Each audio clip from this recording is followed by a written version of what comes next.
Saudaraku yang dimuliakan Allah, kita telah memahami bahwa syukur adalah kunci kebahagiaan, pintu ditambahnya nikmat, dan jalan menuju ketenangan hati. Namun, pertanyaan yang sering muncul adalah, bagaimana caranya agar syukur itu benar-benar mengantarkan kita kepada ridha Allah? Apa langkah-langkah yang harus kita tempuh agar hidup kita semakin dekat dengan cintanya? Izinkan saya menjelaskan beberapa langkah yang bisa kita tempuh menuju ridha Allah dengan wasilah rasa syukur. 1. Menyadari nikmat kecil hingga besar ridha Allah bermula dari hati yang sadar. Jangan menunggu nikmat besar baru bersyukur. Bangun tidur dengan napas yang masih berhembus saja adalah karunia luar biasa. Melihat, mendengar, berjalan, makan, minum, punya keluarga, punya teman, bahkan sekadar bisa tersenyum adalah tanda cinta Allah. Orang yang mampu menghargai hal-hal kecil akan lebih mudah menghargai nikmat besar.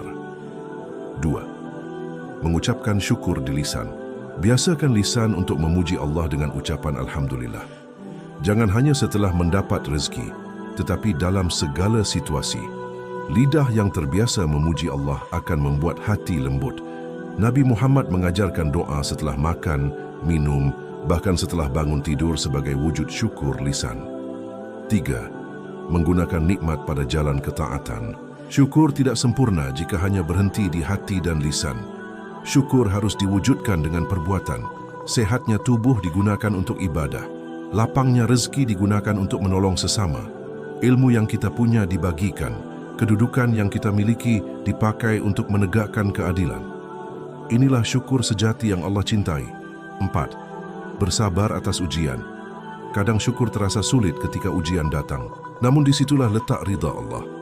Bersabar dalam kesempitan adalah bentuk syukur terselubung. Sebab musibah pun adalah nikmat dalam bentuk yang berbeda, yang mendidik jiwa agar semakin dekat kepada Allah. Maka orang sabar adalah orang yang paling dekat dengan syukur. 5. Membiasakan sedekah. Sedekah adalah tanda syukur nyata. Jika kita diberi rezeki, jangan biarkan hanya berputar pada diri sendiri. Salurkan sebagian untuk orang lain. Rasulullah bersabda, sedekah tidak akan mengurangi harta. Justru dengan memberi, Allah akan melipat gandakan. Maka, salah satu jalan tercepat menuju ridha Allah adalah dengan berbagi. 6. Menjaga syalat dengan khusyuk. Syalat adalah puncak syukur seorang hamba. Dalam setiap sujud, kita meletakkan seluruh kebanggaan dunia, lalu mengakui bahwa kita hanyalah hamba yang lemah. Orang yang menjaga salatnya berarti sedang menjaga rasa syukurnya. Sebab salat bukan hanya kewajiban, tapi juga bentuk pengakuan atas nikmat kehidupan yang Allah beri. 7. Ridha terhadap takdir Allah. Langkah tertinggi menuju ridhanya adalah ridha pada takdirnya. Jika kita mampu menerima apapun ketentuan Allah dengan hati lapang, maka hidup kita akan damai. Tidak ada iri, tidak ada dengki, tidak ada keluh kesah berlebihan. Yang ada hanyalah ketenangan, karena yakin bahwa semua sudah diatur oleh Allah dengan sebaik-baiknya.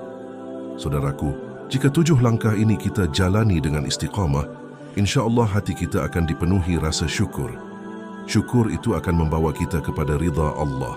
Dan ridha Allah itulah yang menjadi tujuan tertinggi dalam hidup seorang mukmin.